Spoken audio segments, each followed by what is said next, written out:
Hello everyone, welcome to Jack and Jill Academy, the Infinite Knowledge Hub. Please watch the video till the end. Also like and share it if you find it useful. Kindly subscribe to our YouTube channel and press the bell icon for latest updates.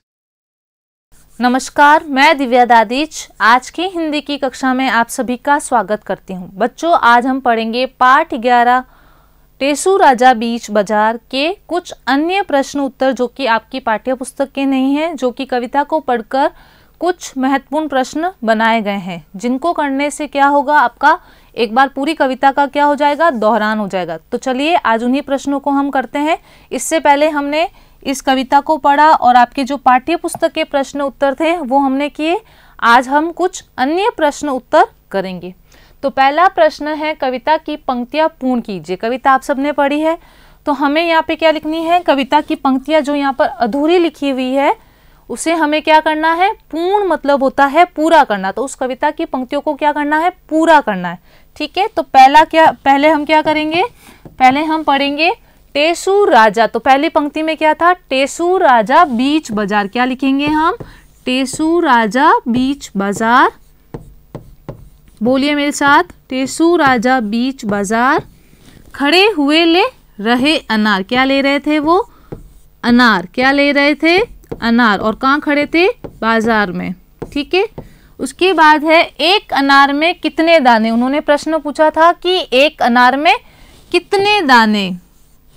क्या आ जाएगा यहाँ पे, एक अनार में कितने दाने। तो उन्हें क्या जवाब मिलता है, जितने हो कंबल में खाने। जितने की कंबल में खाने होते हैं उतने इस अनार में दाने हैं। कंबल में खाने, जितने हो इस कंबल में खाने।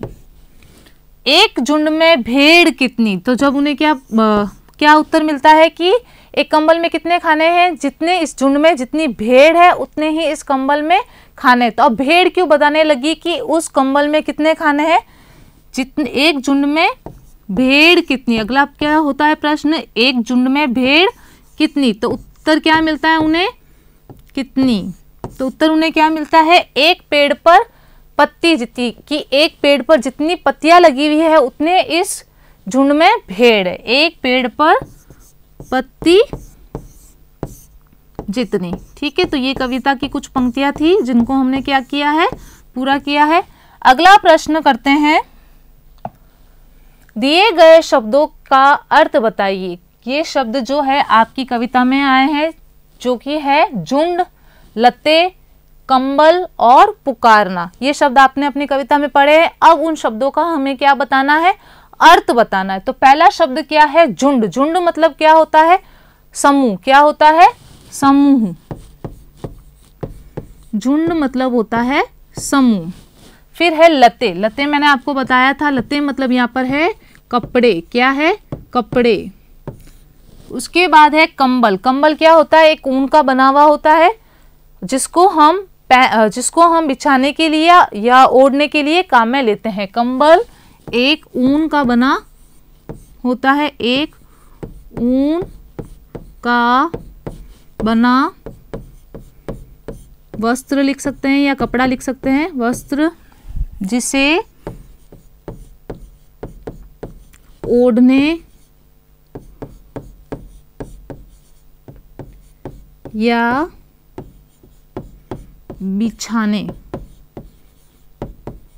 बिछाने के काम लिया जाता है। ठीक है, फिर है पुकारना। पुकारना मतलब क्या होता है, किसी को हम आवाज दे रहे हैं तो उसको हम क्या कर रहे हैं, बुला रहे हैं। पुकारना मतलब बुलाना।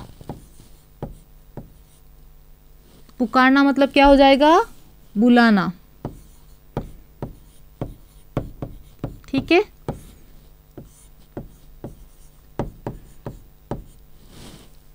फिर है यहाँ पर वचन बदलो। यहाँ पे क्या करना है, वचन बदलना है। कुछ शब्द दे रखे हैं जो कि एक वचन लिखे हुए हैं, उनको अगर हमें बहुवचन में लिखना है तो हमें क्या करना पड़ेगा, मात्राओं को बदलना पड़ेगा। जैसे अभी मेरे पास ये क्या है, एक पेन है या एक पेंसिल है। अगर एक है तो सिर्फ हम इसे क्या बोलेंगे, पेन या फिर पेंसिल। अगर आपके पास कहीं पेंसिल है, एक से ज्यादा पेंसिल है, तो वो क्या हो जाएगा, उसका वचन बदल जाएगा। जैसे पेंसिल एक है तो हम क्या बोलेंगे, पेंसिल। अब एक से ज्यादा पेंसिलें अगर आपके पास 2 है, 4 है, 5 है तो हम क्या बोलेंगे? पेंसिलें। अगर आपके पास एक किताब है तो हम क्या बोलेंगे? सिर्फ उसको किताब। क्या बोलेंगे? किताब। और कहीं सारी किताबें होती है आपके बैग में तो हम उसको क्या बोलेंगे? किताबें। एक तो किताब नहीं होती है ना, बैग में बहुत सारी किताबें होती है तो हम उसको क्या बोलेंगे? किताबें। अब कपड़ा, सिर्फ एक कपड़ा है तो हम क्या बोलेंगे? कपड़ा। एक के लिए कपड़ा। अगर कहीं सारे कपड़े हैं तो क्या हो जाएगा? वचन बदल जाएगा और उस पे मात्रा जो है वो भी बदल जाएगी। तो क्या बोलेंगे? अगर कहीं कपड़े हैं तो कपड़े। क्या बोलेंगे? कपड़ा, कपड़े। पेंसिल, पेंसिलें। किताब, किताबें।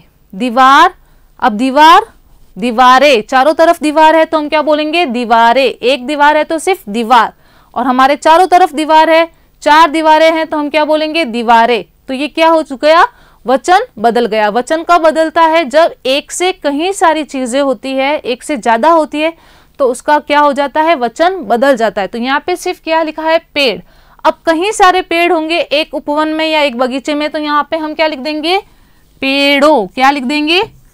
उस बगीचे में कहीं सारे पेड़ है। ये तो ये हो जाएगा। और अब हमें इस शब्द का वचन बदलना है तो हम यहाँ लिख देंगे पेड़ों। फिर है भेड़। एक झुंड में बहुत सारी भेड़ होती है तो सिर्फ हम भेड़ नहीं बोलेंगे तो हम क्या बोलेंगे? भेड़ों। कपड़ा, कपड़े कहीं सारे हो सकते हैं तो कपड़े का जब वचन बदलेंगे तो क्या हो जाएगा? कपड़े। एक ही मात्रा लग जाएगी। क्या लग जाएगी? अब है पत्ता। अब एक पेड़ पे एक पत्ता तो होगा नहीं, कहीं सारे पत्ते होंगे तो यहाँ पे वचन बदलने के लिए हम क्या लिख देंगे? पत्ते। कुत्ता, तो यहाँ पे हो जाएगा कुत्ते। ये आपकी कहानी में शब्द आए हैं। अगला प्रश्न हम करते हैं। प्रश्न 4, नीचे दिए गए शब्दों में मात्राओं से संबंधित गलतियां हैं, उन्हें सही करके शब्दों को दोबारा लिखिए। अब यहाँ पर क्या है? कुछ शब्द लिखे हुए हैं लेकिन इन शब्दों में जो मात्रा लगी हुई है वो सही नहीं लगी हुई है तो हमें क्या करना है? इन शब्दों को वापस शुद्ध करके शुद्ध रूप इन शब्दों का लिखना है। तो अब मेरे को बताइए कि ये जो शब्द है कंबल, कंबल जो लिखा है ये सही लिखा हुआ है क्या? इसमें चंद्र बिंदु आएगा? नहीं आएगा। तो इसमें क्या आएगा? सिर्फ चंद्र बिंदु नहीं आएगा, सिर्फ ये वाली मात्रा आएगी, अंक की मात्रा आएगी। कौन सी मात्रा आएगी? अंक की मात्रा। तो इसको हम क्या पढ़ेंगे? कंबल। क्या पढ़ेंगे? कंबल। अब भेड़, बोलिए भेड़ जल्दी से। भेड़, भेड़, भेड़ नहीं होती है, सिर्फ भेड़। तो भेड़ में कितनी मात्रा आएगी? सिर्फ एक ही मात्रा आएगी, एक मात्रा। एक मात्रा आएगी भे। भ में एक ही मात्रा भे और फिर हम लिखेंगे ड। तो ये है भेड़ का शुद्ध शब्द। फिर है झुंड। अब झुंड में यहाँ पे देखिए झुंड, झुंड, झुंड, या हम ऐसे बोलते झुंड नहीं, तो हम क्या बोलते हैं? झुंड। तो छोटा ऊ यहाँ पर आएगा। इसमें यहाँ पे क्या लगा है? बड़ा ऊ। तो हम क्या लिखेंगे? झुंड। ज में छोटा ऊ, न और ये ड। ठीक है, ये होता है छोटा ऊ और नीचे की तरफ है तो ये है बड़ा ऊ।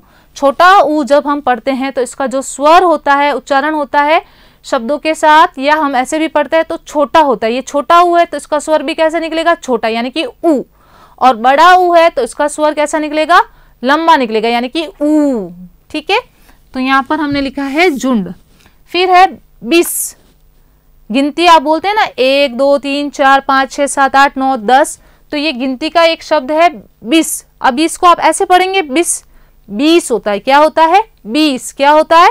20। तो ये जो मात्रा लगी हुई है छोटी ई की, ये यहाँ पर क्या है? गलत है। ब में आएगी बड़ी की मात्रा बी स। जब छोटी की मात्रा है तो उसका उच्चारण भी क्या होगा? छोटा होगा, बी। फिर स लिखा है तो 20, तो 20 नहीं होगा, 20 होगा। क्या होगा? 20। ठीक है, ये एक संख्या है। फिर है पति। पत्ती, यहाँ पे पेड़ की जो पत्ते हैं उनकी बात हो रही है, तो ये पति जो शब्द है वो गलत लिखा हुआ है। पति हम कैसे लिखते हैं? प। फिर आएंगे 2 व्यंजन साथ में जिनको बोलते हैं संयुक्त व्यंजन। क्या बोलते हैं? संयुक्त व्यंजन। और फिर यहाँ पे त में बड़ी की मात्रा आएगी। कौन सी मात्रा आएगी? तो ये शब्द बना पत्ती, जो पेड़ पे लगी हुई होती है, पत्ती। अगर कहीं सारी पत्ती है तो हम क्या बोलेंगे? पत्तियां। ठीक है। फिर है लते। लते शब्द आपकी कविता की पंक्तियों में आया है और लते मतलब यहाँ पर है कपड़े। क्या है यहाँ पर? कपड़े। लते शब्द जो ये लिखा है, ये क्या लिखा है? गलत, क्योंकि लते शब्द में दो मात्रा नहीं आएगी, सिर्फ एक ही मात्रा आएगी। क्या है ये? लते। ठीक है, लते मतलब होता है कपड़े। फिर है पुकार। पुकार में क्या बड़ा ऊ की मात्रा आएगी? नहीं, पुकार। क्या पढ़ेंगे हम उसको? पुकार। तो कौन सा ऊ आएगा? छोटा ऊ। तो प में लगाई हमने छोटा ऊ की मात्रा, पु का र। क्या पढ़ेंगे? पुकार। या फिर ऐसे बोलते हैं पुकार, नहीं, पुकार। क्या बोलते हैं? पुकार। छोटा ऊ आएगा। ठीक है,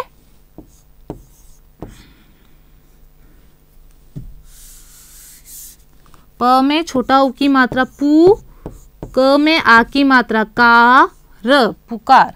अब है टेसु। टेसु यहाँ लिखा हुआ है टेसु। टेसु पढ़ते हैं इसको? नहीं। टेसु को कैसे पढ़ेंगे? टेसु। तो ट में लगी एक ही मात्रा टे, और स में आ जाएगी बड़ा ऊ की मात्रा, तो क्या पढ़ेंगे? टेसु। ठीक है, तो ये शब्दों का हमने यहाँ पे शुद्ध रूप लिखा है। ठीक है, इसी तरीके से आपको भी अपनी रफ नोटबुक में क्या करना है?